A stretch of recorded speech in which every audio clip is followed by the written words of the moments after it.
Ma mère a refusé de garder mon fils, nous ne sommes pas tes nounous. J'étais la fille qui payait son prêt immobilier, alors j'ai simplement souri et répondu, tu as raison. Et je ne suis pas ta banque. C'est à ce moment-là que la panique a commencé. Ma mère m'a regardé comme si j'étais une étrangère et a dit, nous ne sommes pas tes nounous. Je venais de lui demander de garder mon fils pendant 3 heures. Et ce, après que j'ai remboursé son prêt immobilier et lui ai acheté une voiture. Alors, je suis parti et j'ai passé un seul appel à mon avocat, tendant un piège qu'ils n'ont jamais vu venir. La sonnerie de l'email était d'une gaieté insultante. J'ai plissé les yeux devant l'écran de mon ordinateur portable, la luminosité poignardant la migraine qui s'intensifiait derrière mon œil droit depuis des heures. Entretien final. Poste d'associé. C'est ce qu'indiquait l'objet.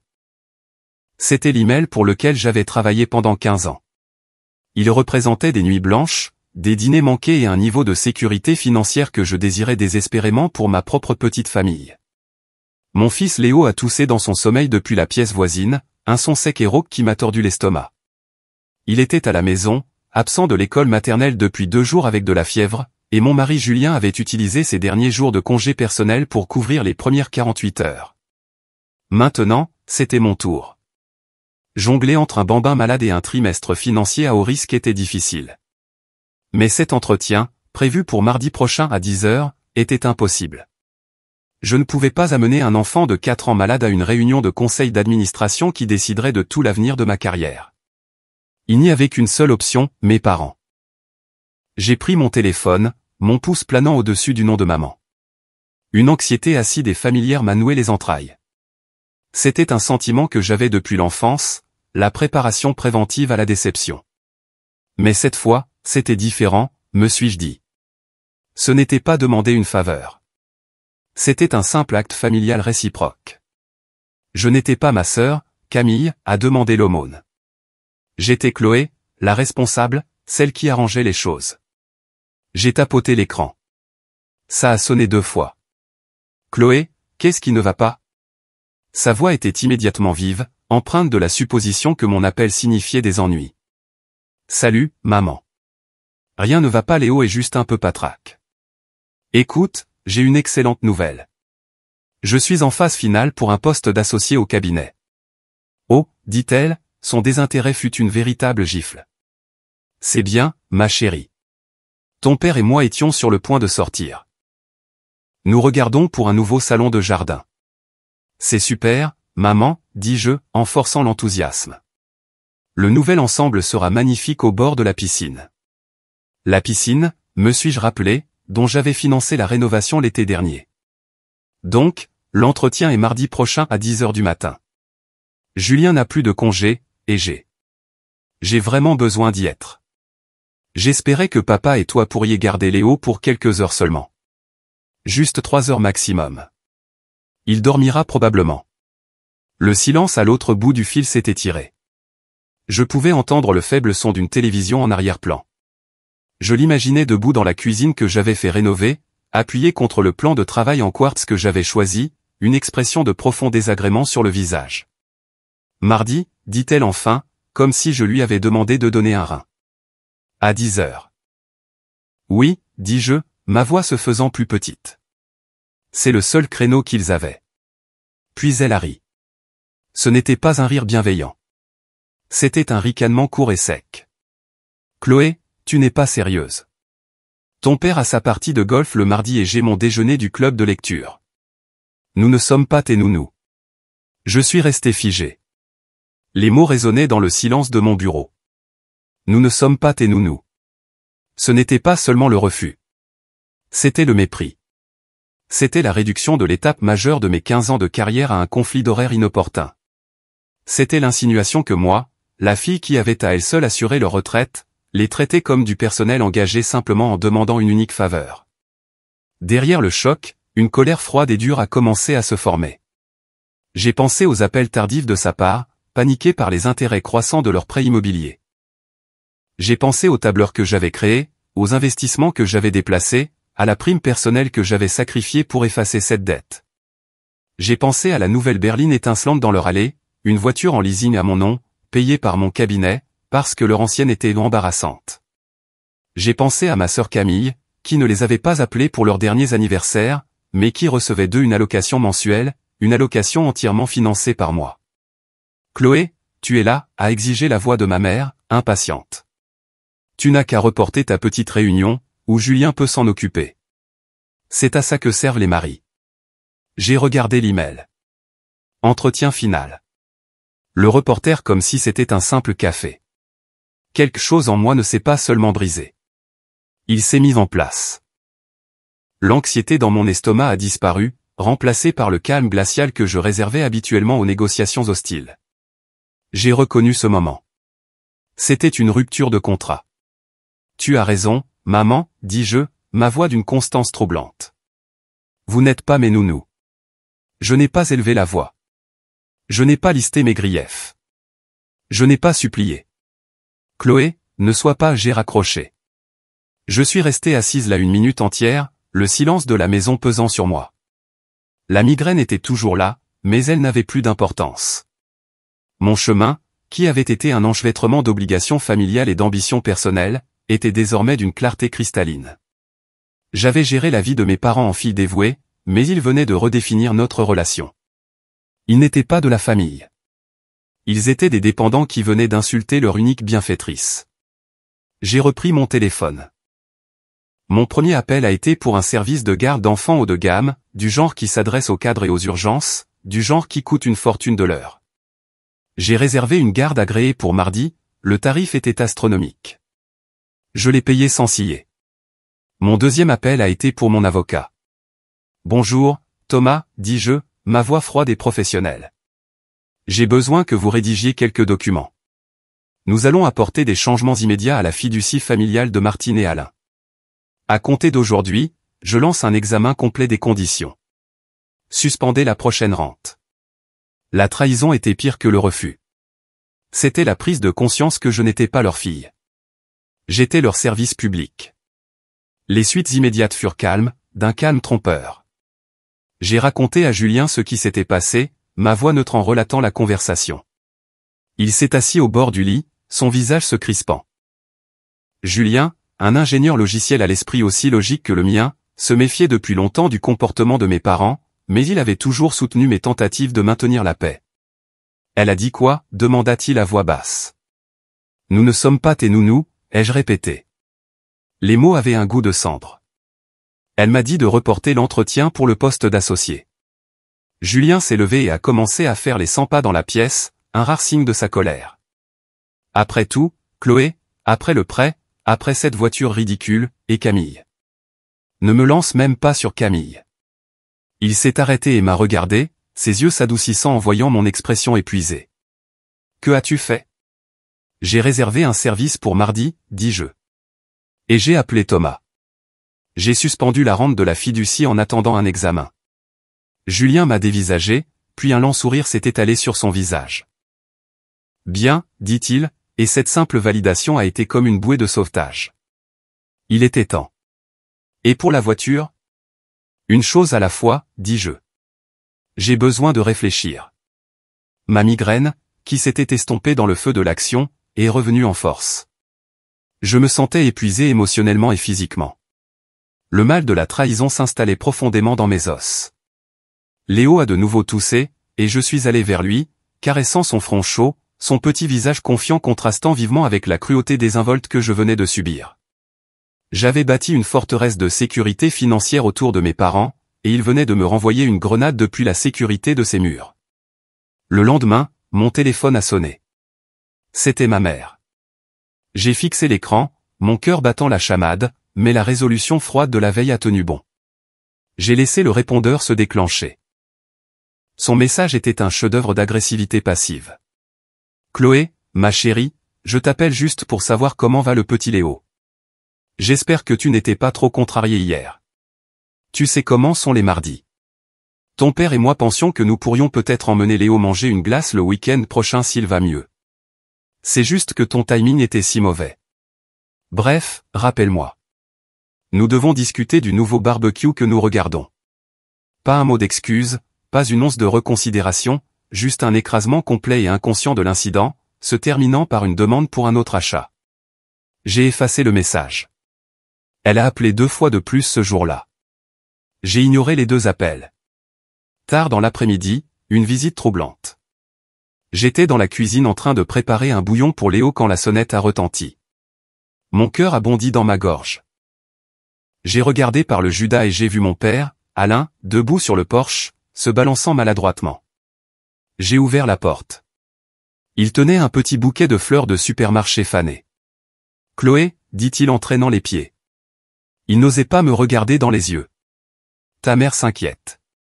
Tu ne réponds pas à ses appels. » J'ai été occupé, papa. Léo est malade, et j'ai une présentation importante à préparer.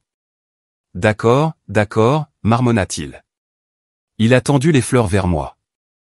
Tiens. Eh bien, ta mère a pensé que ça te ferait plaisir. Je les ai prises. Merci. Je ne l'ai pas invité à entrer. Il s'attardait, clairement envoyé en mission pour laquelle il était mal équipé. Écoute, à propos de l'autre jour. Ta mère, elle est juste stressée. Le club de lecture, tu sais, c'est sa semaine d'accueil. Je l'ai juste regardée. Stressée parce qu'elle devait disposer du fromage et des petits fours? Elle ne le pensait pas comme ça sonnait, Chloé. Il a réessayé, me regardant enfin, les yeux suppliants. Suppliant que je répare ça, que j'arrange les choses, que je sois celle qui s'excuse. Comment le pensait-elle, papa, ai-je demandé, ma voix calme. Il a tressailli. Eh bien, tu sais, toi et Julien gagnez bien votre vie. Vous pouvez vous permettre de l'aide. Nous sommes à la retraite. Nous avons un revenu fixe. L'audace de cette déclaration, venant d'un homme debout sur le porche d'une maison qu'il ne pouvait pas se permettre, à une fille qui lui fournissait ce revenu fixe, était à couper le souffle. La fiducie n'était pas un simple revenu fixe. C'était une rente généreuse, bien plus que leur retraite, conçue pour leur offrir une vie de luxe. Je vois, dis-je, la glace dans mes veines se propageant.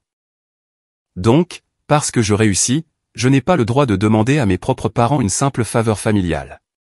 Mais parce que vous êtes à la retraite, vous avez droit à ma réussite. C'est ça l'arrangement? Le visage de mon père est devenu rouge brique. Non, Chloé, ce n'est pas ce que je dis. Tu déformes mes paroles. Nous avons fait notre temps.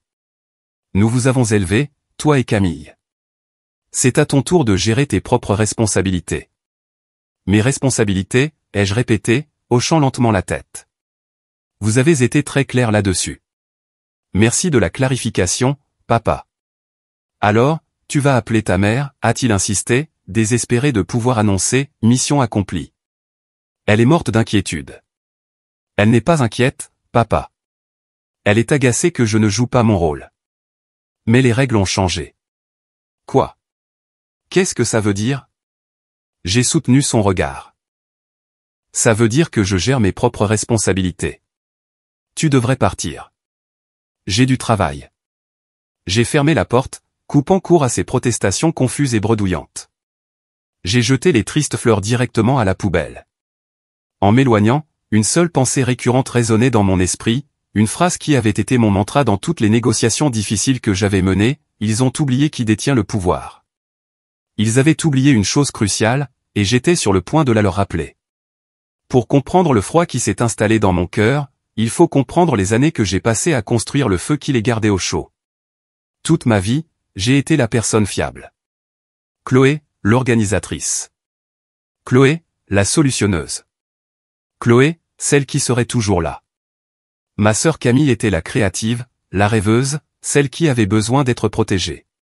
Dès notre enfance, nos rôles étaient définis. J'obtenais d'excellentes notes, je gérais un travail à temps partiel et je payais ma première voiture, une vieille guimbarde qui sentait les crayons de cire. Camille déclarait que le lycée était étouffant, accumulait des dettes de cartes de crédit pour des vêtements vintage, et mes parents se portaient garant pour un prêt pour sa décapotable neuve, un cadeau de fin d'études pour un diplôme qu'elle a à peine obtenu. Mes parents, Martine et Alain, n'étaient pas de mauvaises personnes, pas au sens manifeste. Ils étaient simplement faibles. Ils étaient facilement éblouis par l'éclat chaotique de Camille et se reposaient facilement sur ma compétence discrète. J'étais le mur porteur de la famille, et ils continuaient de construire sur moi, sans jamais vérifier si les fondations se fissuraient. Je suis allé à l'université avec une bourse complète, puis j'ai gravi les échelons dans le monde impitoyable de la finance. Chaque promotion signifiait une nouvelle urgence familiale que j'étais soudainement équipé pour gérer. Quand leur toit a fui, j'ai payé pour un nouveau. Quand Camille a décidé de devenir blogueuse lifestyle et a eu besoin d'un nouvel ordinateur portable et d'un appareil photo, on m'a dit que c'était un investissement dans son avenir. J'ai payé pour ça aussi. Puis est venu le prêt immobilier. Il y a 5 ans, je célébrais ma promotion au poste d'analyste senior quand ma mère m'a appelé en larmes. Le prêt à taux révisable de leur maison, la maison où j'ai grandi, allait être réajusté. Il risquait la saisie immobilière. J'ai passé un mois à fouiller dans leurs finances désastreuses. Ils avaient contracté une deuxième hypothèque pour financer le voyage de découverte de soi de Camille en Europe. Ils n'avaient aucune économie. Ils étaient, en bref, financièrement ruinés. Je n'ai pas simplement fait un chèque. Cela aurait été une solution temporaire. J'ai fait ce que je fais de mieux. J'ai structuré une solution. J'ai utilisé toute ma prime, une somme qui était destinée à notre propre apport pour Julien et moi, et j'ai restructuré leurs dettes. Je n'ai pas seulement remboursé le prêt. Je leur ai acheté la maison et les placé dans une fiducie familiale dont j'étais l'unique administratrice. Ils y vivraient sans loyer pour le reste de leur vie. En retour, j'ai pris le contrôle de leurs finances. Je leur ai mis en place une rente mensuelle automatisée, une rente généreuse qui couvrirait toutes leurs factures, voyages et loisirs, à condition qu'ils respectent un budget. Ils m'ont appelé leur sauveuse. Ma mère a pleuré et a dit que j'étais la meilleure fille du monde. 1 an plus tard, l'incident de la voiture embarrassante est survenu. Leur vieille berline était très bien, mais mon père se plaignait qu'elle ne faisait pas bien garée dans l'allée d'une si belle maison sans prêt. Ma mère se plaignait qu'elle n'était pas sûre, bien qu'elle ait une parfaite note de 5 étoiles à la sécurité. J'ai cédé. Je leur ai dit que je ne pouvais pas leur acheter une nouvelle voiture, mais que je pouvais, en tant que dépense professionnelle, en louer une pour eux via le compte de mon cabinet. C'était une berline de luxe, blanc nacré. Ils étaient aux anges. Ils la conduisaient partout, la paradant devant leurs amis retraités, savourant l'envie. Pendant tout ce temps, Camille continuait de dériver. Son blog lifestyle était un désordre prévisible de photos floues et de publications sur le fait de vivre authentiquement, ce qui semblait signifier facturer des brunchs coûteux sur une carte de crédit que mes parents payaient encore secrètement. Une fuite que j'ai découverte et colmatée, à la grande fureur de Camille. Elle avait 34 ans, vivait dans un appartement branché qu'elle ne pouvait pas se permettre et me voyait non pas comme une sœur, mais comme la gardienne de la banque familiale. Camille était la véritable antagoniste invisible de ma vie. C'est elle qui murmurait à l'oreille de ma mère, me dépeignant comme la froide et insensible pleine aux as, tandis qu'elle était l'artiste chaleureuse en difficulté. C'est elle qui, j'en étais certaine, avait amplifié les pires instincts de mes parents. Je me suis souvenu d'une conversation à Noël dernier. J'étais arrivé fatigué après avoir bouclé un 4e trimestre brutal, avec des cadeaux attentionnés et pratiques pour tout le monde. Camille est arrivée avec 2 heures de retard, les mains vides, avec une histoire dramatique sur sa voiture, celle que j'avais aidé à obtenir qui était tombée en panne. Ma mère s'est affairée autour d'elle, lui préparant une assiette pendant que j'étais assise à débarrasser les papiers cadeaux. « Chloé, tu ne comprends rien », avait dit Camille, agitant sa fourchette vers moi. La vie, ce n'est pas des tableurs et des options d'achat d'actions. Ce sont des expériences. Les expériences coûtent de l'argent, Camille, avais-je répondu, lasse. Seulement si tu es aussi obsédé par ça que tu le es, avait-elle rétorqué. Ma mère m'avait fait taire. Chloé, n'embête pas ta sœur. Elle est sensible. Maintenant, debout dans ma cuisine, venant d'être qualifié de nounou, tout s'est assemblé. L'ingratitude de mes parents n'était pas un développement soudain. C'était l'aboutissement d'une vie passée à encourager l'irresponsabilité de Camille tout en punissant ma stabilité. Ils n'avaient pas seulement oublié mes sacrifices, ils avaient commencé à en vouloir. Ma réussite, dont ils vivaient, était un miroir de leurs propres échecs et de ceux de Camille. Le commentaire de mon père sur leur revenu fixe a scellé le tout. Ils croyaient sincèrement que l'argent était à eux, un droit acquis, une pension pour m'avoir élevé. Ils voyaient la fiducie non pas comme un cadeau que j'avais fait, mais comme un service que j'étais obligé de fournir. La voiture n'était pas un luxe, mais une nécessité. Et ma sœur, la sensible, était le parasite qu'ils nourrissaient joyeusement, tandis que j'étais l'hôte qu'ils vidaient de sa substance. Ils ont oublié qui détient le pouvoir. Je suis retourné à mon bureau, ma résolution n'était plus seulement froide. Elle était juste. Il ne s'agissait pas seulement d'une garde d'enfants manquée. Il s'agissait d'une prise de contrôle hostile de ma vie, et j'étais enfin en train d'initier une défense. Mardi matin, l'entretien d'embauche. Je me suis réveillé avec une étrange clarté retentissante. La fièvre de Léo était tombée, et il était assis dans son lit, babillant joyeusement à son ours en peluche. Julien, que Dieu le bénisse, m'attendait avec du café et des toasts. « Va les écraser, dit-il en m'embrassant. Tu vas y arriver. » À 9h30, Madame Fournier est arrivée. Elle venait de l'agence de garde d'élite, une femme d'une soixantaine d'années impeccablement habillée, avec un sourire bienveillant et professionnel qui m'a immédiatement mis à l'aise. Léo, sentant une nouvelle énergie calme, l'a tout de suite adoptée, lui montrant sa précieuse collection de camions miniatures. Le coût de son service de 3 heures était, franchement, exorbitant. C'était plus que ce que mes parents dépensaient en courses en une semaine. Je l'ai payé sans hésiter. L'entretien fut un tourbillon de questions pointues, d'hypothèses financières complexes et d'un examen intense de la part de 6 associés seniors. Mais j'étais dans mon élément. Le calme glacial qui s'était installé en moi lors de l'appel avec ma mère était maintenant une concentration laser. Quand ils m'ont demandé comment je gérais les conflits sous haute pression, j'ai failli rire.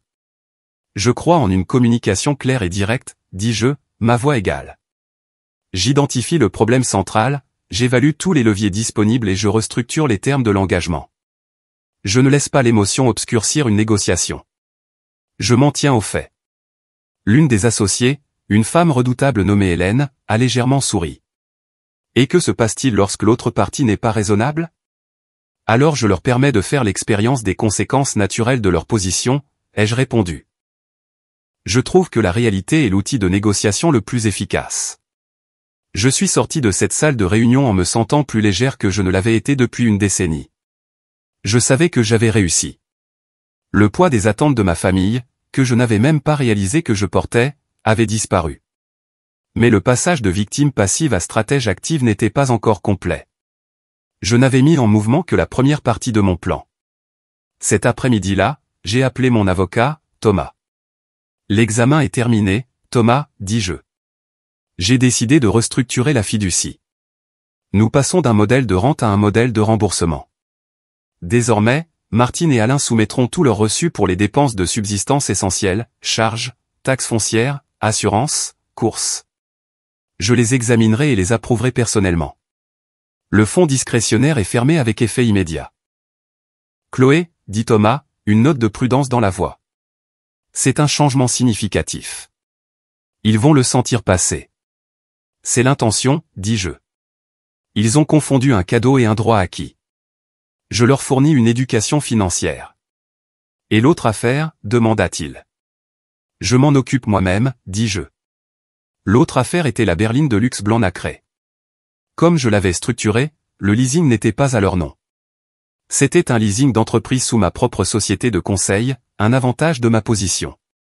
J'étais l'unique signataire. Mes parents étaient simplement répertoriés comme conducteurs autorisés. J'ai ouvert mon ordinateur portable et me suis connecté au portail d'entreprise de la société de leasing. J'ai navigué jusqu'à la page Gérer le véhicule. J'ai cliqué sur Résilier le leasing. Une fenêtre pop-up est apparue. Êtes-vous sûr? Des frais de résiliation anticipés peuvent s'appliquer. J'ai cliqué sur Confirmer. Une nouvelle fenêtre s'est ouverte. Veuillez sélectionner une date pour la reprise du véhicule. J'ai sélectionné le surlendemain, vendredi, le 1er du mois. Le jour où leur rente, qui n'allait pas arriver, était habituellement versée. C'était aussi le jour du grand déjeuner du club de lecture de ma mère, celui qui était si important qu'elle ne pouvait absolument pas garder son petit-fils. J'ai ensuite fait quelque chose que je n'avais pas fait depuis des années. Je me suis connecté au compte de carte de crédit commun de mes parents, celui que j'avais insisté pour qu'ils gardent uniquement pour les urgences, celui que j'avais bêtement lié à mes propres comptes pour couvrir tout découvert. J'ai lancé un rapport de transaction pour les 6 derniers mois. L'enquête n'a pas été difficile. La vérité était étalée dans une longue et accablante liste de débits. 300 € chez Le Fantôme, un restaurant français absurdement cher. 450 € dans un magasin de golf haut de gamme. 800 € pour un nouveau fauteuil relax. Le nouveau barbecue que ma mère avait mentionné, je présumais, était le suivant. Mais le débit récurrent le plus stupéfiant était un virement mensuel, 1500 €, chaque mois. Il était codé comme loyer Camille. Mon sang s'est glacé. Je ne finançais pas seulement la retraite somptueuse de mes parents. Je payais le loyer de ma sœur de 34 ans. Il détournait de l'argent de la fiducie, mon argent, pour continuer à la soutenir, me mentant à ce sujet tout ce temps. L'allocation que je pensais qu'ils lui donnaient de leurs propres fonds était en fait une subvention directe massive que je payais. La rage qui m'a envahi était si pure, si aiguë, qu'elle m'a presque donné le vertige. La phrase « nous ne sommes pas tes nounous » n'était pas seulement une insulte. C'était une blague. Ils étaient en fait les nounous professionnels d'une femme adulte, financés par la fille qu'ils refusaient d'aider. Ce n'était pas seulement de l'ingratitude. C'était de la fraude. J'ai fait une capture d'écran. J'ai téléchargé les relevés. Je les ai joints à un nouvel email adressé à Thomas. Thomas, ai-je écrit, ajoutez ceci au dossier. C'est un motif de rupture formelle de la fiducie. Je veux que tous les fonds discrétionnaires soient gelés avec effet immédiat. Et encore une chose, j'ai besoin que vous rédigiez un nouvel accord familial. Je vous enverrai les termes sous peu. J'ai refermé l'ordinateur portable. Le piège n'était pas seulement tendu. Il était maintenant armé. Et il marchait droit dedans. Ils n'avaient pas seulement oublié qui détenait le pouvoir. Ils avaient oublié qui j'étais. Vendredi, le 1er du mois, le jour J. J'avais pris ma journée. L'offre d'emploi était arrivée tard jeudi après-midi. Associé, avec un salaire qui éclipsait mon ancien, effectif dans 2 semaines. Julien et moi avions célébré tranquillement avec une bonne bouteille de vin. Je me sentais calme, centré et en contrôle total. Mon téléphone a sonné à 9h05. C'était ma mère. J'étais dans ma cuisine, sirotant mon café, regardant Léo jouer par terre. J'ai laissé sonner. Il a sonné de nouveau à 9h07 et 9h08. À 9h10, un SMS.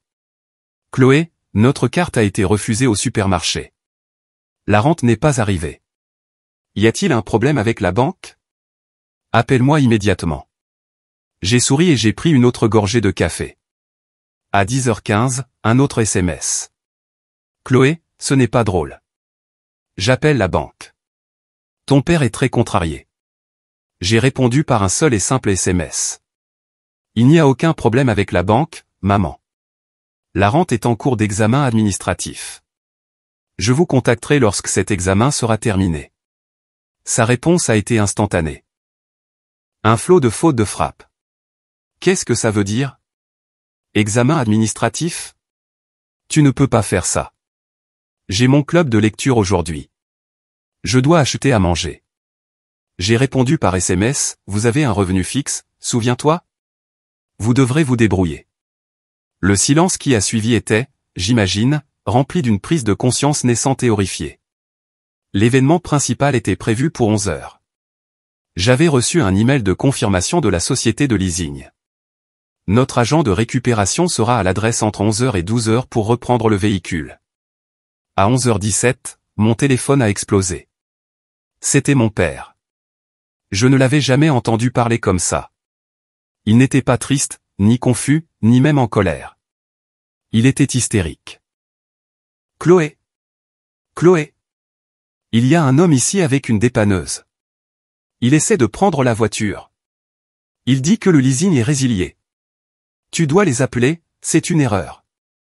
Ce n'est pas une erreur, papa, dis-je, ma voix aussi placide qu'un lac gelé. Quoi?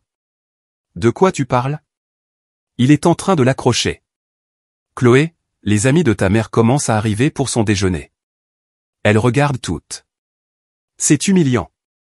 Oui, dis-je. Ça l'est. Fais quelque chose, a-t-il hurlé. Je suis en train de faire quelque chose, papa. Je gère mes propres responsabilités. Tu te souviens, tu m'as dit que c'était mon tour. J'ai entendu un son étouffé, puis la voix de ma mère, stridente de panique. Chloé Elisabeth, arrête ça tout de suite. C'est notre voiture. Tu ne peux pas la prendre comme ça. C'est là que tu te trompes, maman, dis-je, laissant enfin la glace transparaître dans ma voix. Ce n'a jamais été votre voiture. C'était ma voiture. Un actif de l'entreprise que, dans un moment d'extraordinaire folie, je vous ai permis de conduire. Vous avez clairement indiqué mardi que notre relation est purement transactionnelle. Eh bien, les termes de la transaction ne me sont plus favorables. Quoi? De quoi? J'ai examiné vos finances, maman. Les finances de la fiducie.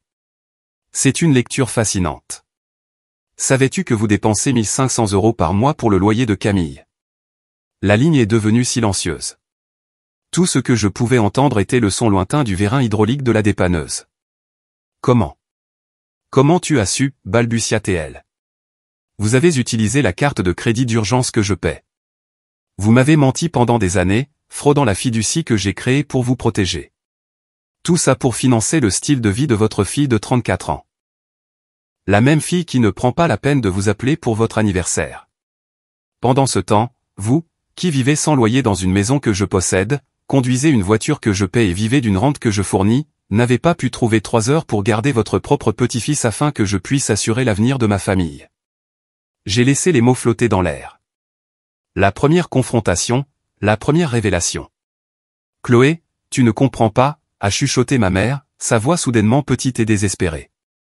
Elle allait être expulsée. Elle est sensible.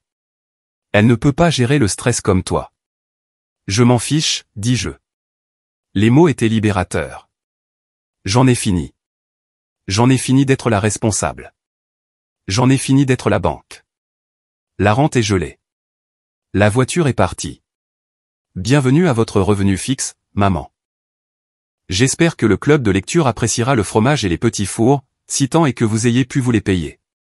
J'ai raccroché. La réaction immédiate, comme je l'avais prédit, ne fut pas le remords. Ce furent des menaces mal exécutées. 5 minutes plus tard, mon téléphone a de nouveau sonné. C'était Camille. Chloé, cracha-t-elle. Aucune prétention d'affection fraternelle.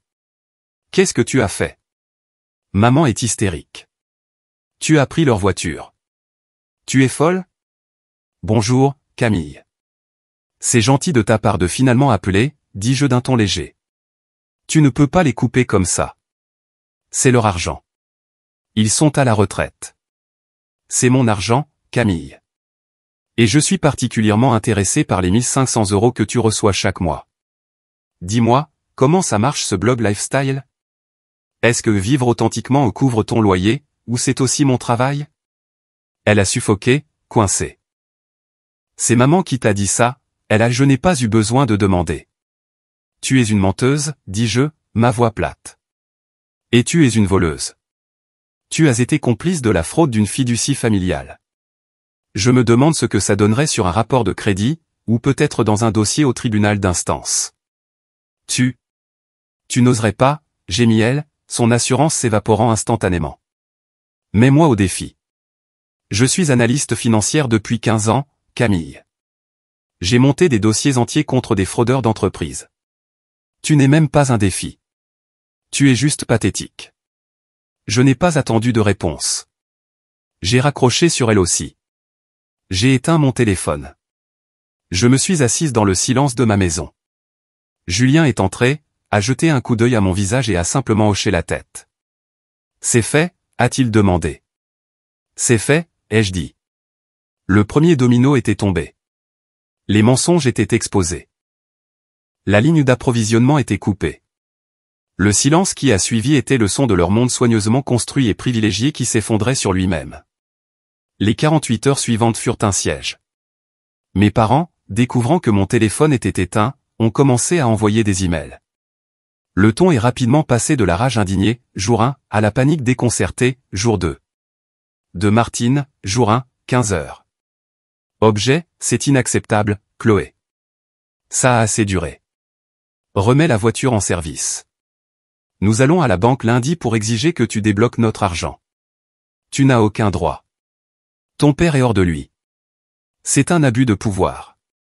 De Martine, jour 1, 21 heures. Objet, s'il te plaît, Chloé. Ton père a besoin de ses médicaments pour le cœur à la pharmacie. Comment est-il censé les obtenir? Tu as pris notre voiture. Essaies-tu de nous faire du mal? Je savais pertinemment qu'il utilisait une pharmacie par correspondance et que sa prochaine livraison n'était pas avant 2 semaines. Un mensonge désespéré et maladroit. d'Alain, jour 2, 7 heures. Objet, Chloé, ta mère. Ta mère n'a pas dormi de la nuit. Elle se rend malade. C'est cruel. Nous nous excuserons. Nous sommes désolés de ne pas avoir pu garder Léo. S'il te plaît, remets l'argent. C'est un cauchemar. Le désespoir était palpable. Mais l'enquête que j'avais menée avait fortifié ma résolution. Il ne s'agissait pas seulement du commentaire sur la nounou. Il s'agissait d'années de tromperie financière systématique et délibérée. Le paiement mensuel de 1500 € à Camille était le cœur de la pourriture. J'ai transféré les emails désespérés à Thomas, mon avocat. Il commence à négocier, ai-je écrit. Mais ils ne comprennent toujours pas la gravité de la situation. Ils pensent que c'est un caprice. Ils ne réalisent pas que c'est une restructuration. Quelle est la prochaine étape, a-t-il répondu. Nous présentons le dossier complet, ai-je écrit. Il est temps pour la deuxième confrontation. J'ai rallumé mon téléphone tard samedi après-midi. Il y avait 23 appels manqués et un SMS de Camille si rempli de vitriol et d'insultes mal orthographiées que je l'ai simplement sauvegardé comme preuve. J'ai appelé mon père. Il a décroché à la première sonnerie. Chloé, oh, Dieu merci. Je suis prête à avoir une seule réunion, dis-je, ma voix purement professionnelle. Toi et maman viendrez chez moi demain, dimanche, à midi. Vous n'amènerez pas Camille. Si vous amenez Camille, je n'ouvrirai pas la porte et cette conversation sera terminée définitivement. Est-ce que tu comprends? Oui. Oui, bien sûr, Chloé. Tout ce que tu veux, balbutia Théil. Nous serons là. Merci. Le lendemain, à midi pile, ma sonnette a retenti. Julien était là, debout avec moi. Il avait pris sa journée pour être mon soutien silencieux. J'ai ouvert la porte. Mes parents avaient l'air anéantis. Les yeux de ma mère étaient gonflés et rouges, son visage pâle. Mon père semblait avoir vieilli de 10 ans. Ils n'étaient plus les retraités suffisants et privilégiés de mardi. Ils étaient vaincus. Entrez, dis-je. Je ne les ai pas serrés dans mes bras. Je n'ai pas offert de café. Je les ai conduits au salon où Julien s'est assis avec moi. Chloé, ma chérie, commença ma mère, ses mains se tordant sur ses genoux. Nous sommes tellement désolés. Ce que j'ai dit. C'était une chose horrible, stupide. J'étais stressé. Le club de lecture, c'était juste. Stop, dis-je. Les excuses ne m'intéressent pas. Cette réunion ne porte pas sur vos sentiments. Elle porte sur les faits. J'ai fait un geste vers la table basse. J'avais disposé 3 documents en une ligne nette. Qu'est-ce que c'est? Demanda mon père, la voix tremblante. Ça, dis-je en tapotant le premier document, c'est le relevé de la carte de crédit d'urgence, celle que je paie, celle qui montre un paiement de 1500 € à Camille chaque mois depuis 2 ans. Ça fait 36 000 €, pour ceux qui ne comptent pas, ma mère laissa échapper un petit sanglot étranglé. Mon père est devenu blême. Ça, dis-je en tapotant le deuxième document, c'est l'acte constitutif original de la fiducie familiale Martine et Alain, celui que vous avez tous les deux signé. J'aimerais attirer votre attention sur l'article 4, section B, les fonds fournis par la fiducie sont à l'usage unique et exclusif des bénéficiaires, Martine et Alain, et ne peuvent être transférés, donnés ou autrement détournés à un tiers sans le consentement écrit exprès de l'administratrice. J'ai levé les yeux, croisant leurs regards. L'administratrice. C'est moi. Vous êtes en violation matérielle de cet accord de fiducie depuis 24 mois consécutifs.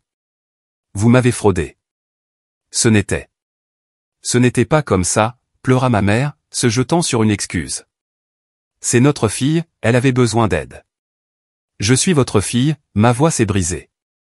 La première manifestation d'émotion que je m'étais autorisée. Je suis la fille que vous avez volée pour donner à votre autre fille. Je suis la fille dont vous avez refusé de garder le fils parce que vous étiez occupé à profiter de la vie que je vous ai donnée. J'ai pris une profonde inspiration, repoussant l'émotion. Et ça, dis-je en tapotant le dernier document épais, c'est le nouvel accord familial que mon avocat a rédigé. C'est votre seule voie d'avenir.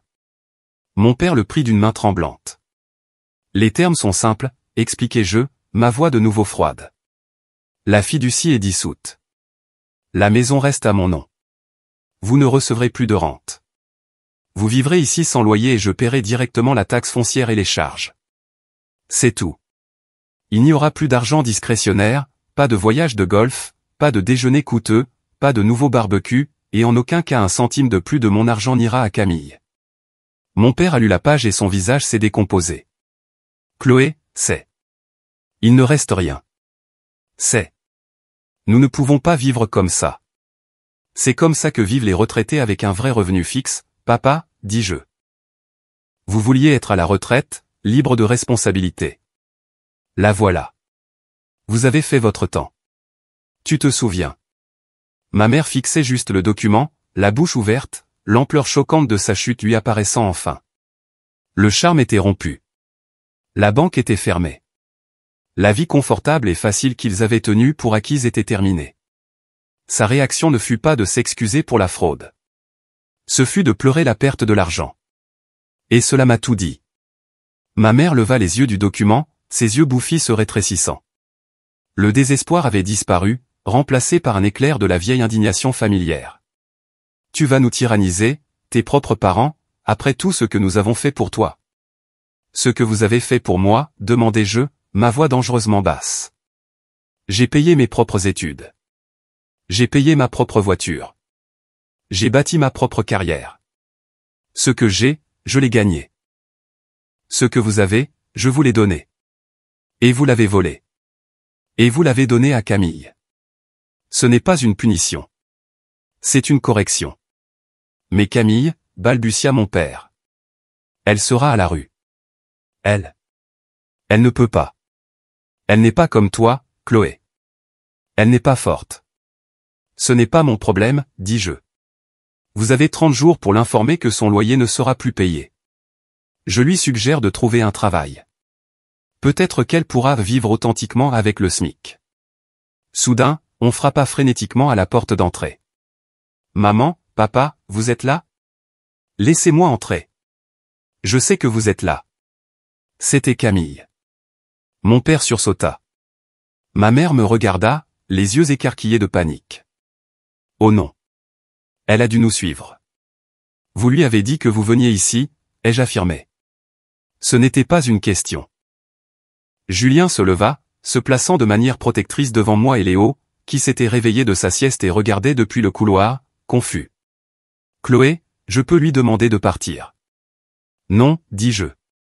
Laisse-la entrer. Réglons tout ça, ici et maintenant. Julien a ouvert la porte. Camille a fait irruption, le visage marbré et furieux. Elle tenait son téléphone. Vous ne pouvez pas faire ça. Mon propriétaire vient de m'envoyer un avis d'expulsion. Mon loyer est dû. Maman, papa, dites-lui. C'était la confrontation, le climax public et humiliant de leur propre création. Camille, ma chérie, s'il te plaît, calme-toi, commença ma mère, se tordant les mains. Je ne vais pas me calmer, hurla-t-elle. Elle essaie de ruiner ma vie juste parce que vous n'avez pas voulu garder son sale gosse pendant un après-midi. Le mot sale gosse est resté en suspens dans l'air. Julien a fait un pas menaçant vers elle. J'ai levé une main. J'étais parfaitement, terrifiante calme. Tu as raison, Camille, dis-je. C'est exactement de ça qu'il s'agit. Il s'agit d'une faveur de 3 heures que ma mère, que tu vois ici, a refusé de faire. Elle a refusé parce qu'elle était occupée à dépenser les 1500 € que je gagne, qu'elle t'a frauduleusement siphonné. Pour que toi, une femme de 34 ans, puisse continuer à jouer à la blogueuse pendant que moi, associé dans l'un des plus grands cabinets de la ville, je travaille 60 heures par semaine. La mâchoire de Camille est tombée. Elle a regardé nos parents. Vous lui avez dit? Ils n'ont pas eu à le faire, dis-je. Tu es négligente. Tu as utilisé une carte que je suis. J'ai chaque reçu, chaque virement. 36 000 €, Camille. Ce n'est pas une petite aide. C'est du vol qualifié. Le visage de Camille, pour la première fois, a enregistré une peur authentique. L'implication légale de ce que je venais de dire l'a finalement frappé. Maman, papa, faites quelque chose, plaida-t-elle, sa voix se brisant. Et puis, la chose la plus pathétique et prévisible au monde s'est produite. Mon père, le complice, l'homme qui, 5 minutes plus tôt, me suppliait de lui pardonner, s'est tourné vers moi. Chloé, s'il te plaît, dit-il, sa voix mielleuse. C'est ta sœur. On ne peut pas la laisser à la rue. Juste un mois de plus. Donne-lui juste un mois de plus pour se remettre sur pied. On te remboursera d'une manière ou d'une autre. Je l'ai regardé. J'ai regardé ma mère qui hochait la tête avec empressement, voyant une minuscule lueur d'espoir, un moyen de faire circuler l'argent à nouveau. C'était le dernier et puissant moment de réalisation. Il ne changerait jamais. Il choisirait toujours le trou noir des besoins de Camille plutôt que ma stabilité. Il mentirait et me volerait pour la protéger. J'ai ri. C'était un son froid et vide. Me rembourser, dis-je. Avec quoi? Vous n'avez pas de voiture. Vous n'avez pas de revenus. Vous n'avez pas d'actifs. Vous n'avez rien. Vous êtes entièrement, à 100%, dépendant de ma bonne volonté. Et vous venez de l'épuiser définitivement. Je me suis tourné vers Camille. Tu as 24 heures pour sortir de ton appartement ou je contacterai directement ton propriétaire pour l'informer que tu as payé ton loyer avec des fonds obtenus par des moyens frauduleux. Je déposerai également une plainte. Non seulement tu seras expulsé, mais tu ne pourras plus louer nulle part. Camille a poussé un cri de désespoir purement animal. Elle s'est retournée contre nos parents. Vous l'avez laissé faire ça. Vous étiez censé la gérer. Vous m'aviez promis. Vous m'aviez promis que l'argent continuerait d'arriver. Et voilà, la rupture finale est triomphante, l'admission publique de la conspiration. Ma mère s'est effondrée sur le canapé, en sanglotant. Mon père est resté là, bouche bée, un homme brisé et vide. Je me suis dirigé vers la porte d'entrée et l'ai ouverte. Camille, sors de ma maison. Elle m'a regardé, ses yeux remplis d'une haine si pure qu'elle en était presque impressionnante. Je te déteste, a-t-elle murmuré. Le sentiment est mutuel, dis-je. Va-t'en. Elle est sortie en courant, une tempête hurlante et effondrée de sa propre création. Je me suis retourné vers mes parents, blottis l'un contre l'autre sur mon canapé, un portrait pathétique de la ruine. Signez l'accord, dis-je, ma voix vide de toute émotion.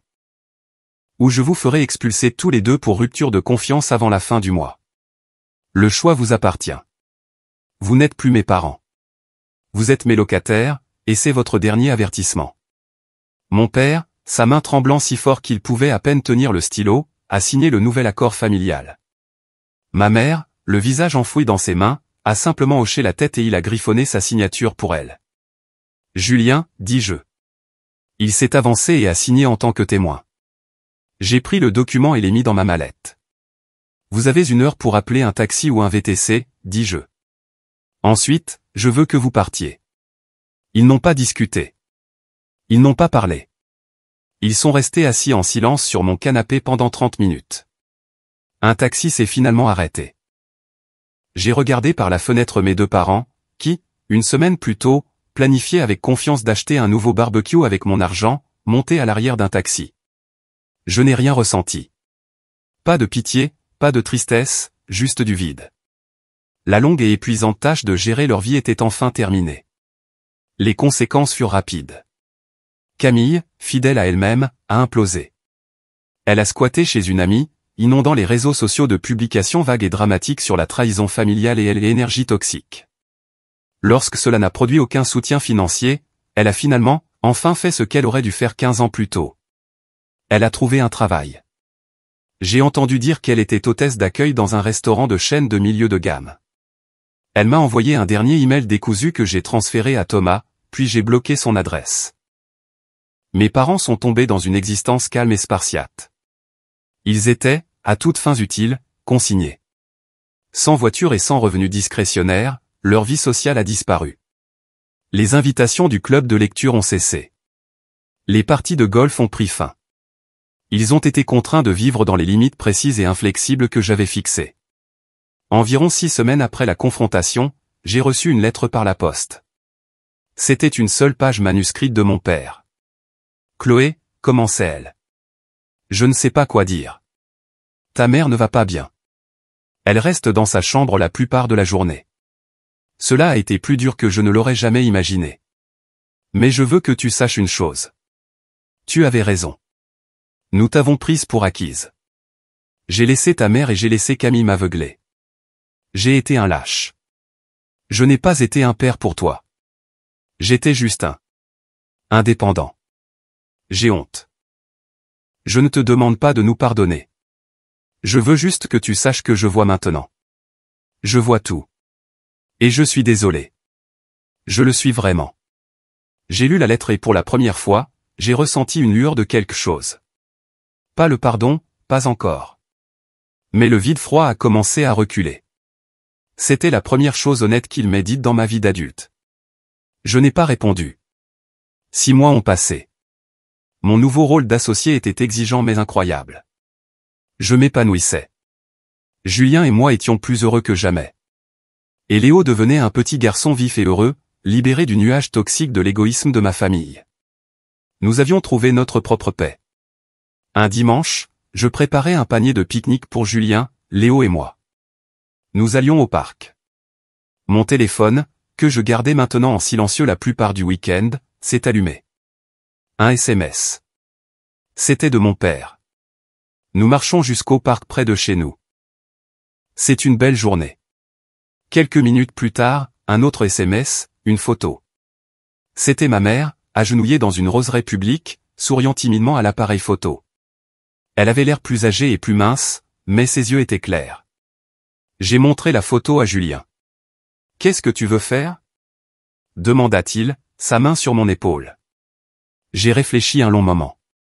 J'ai pensé à la fraude, aux mensonges et aux années où l'on m'a prise pour acquise. Et j'ai pensé à cette petite lettre honnête. J'ai répondu à mon père par SMS. Nous sommes aussi au parc. Celui près de chez nous. Je lui ai envoyé une photo de Léo riant sur les balançoires. Il a répondu presque instantanément. Il a l'air si grand. Il nous manque. J'ai regardé le SMS. Il nous manque. Pas ton argent nous manque. Pas quand pourrons-nous ravoir la voiture? Juste ça. Peut-être, dis-je à Julien, peut-être qu'un jour nous pourrons pique-niquer dans un parc à mi-chemin entre nos maisons. Ce n'était pas le pardon. Ce n'était pas la réconciliation, mais c'était un début. Mon réseau professionnel m'avait aidé à sécuriser mes finances et à tracer les limites légales qui ont sauvé ma santé mentale. Mais c'est ma propre force qui avait sauvé ma famille, celle que j'avais construite avec Julien et Léo. La résolution ne les concernait pas, eux. J'ai réalisé qu'elle me concernait, moi. J'avais enfin, définitivement, cessé d'être leur service public et commencé à être ma propre personne. Les conséquences pour eux furent sévères, mais la paix que cela m'a apportée était inestimable. J'avais eu ma revanche et, plus important encore, j'avais récupéré ma vie.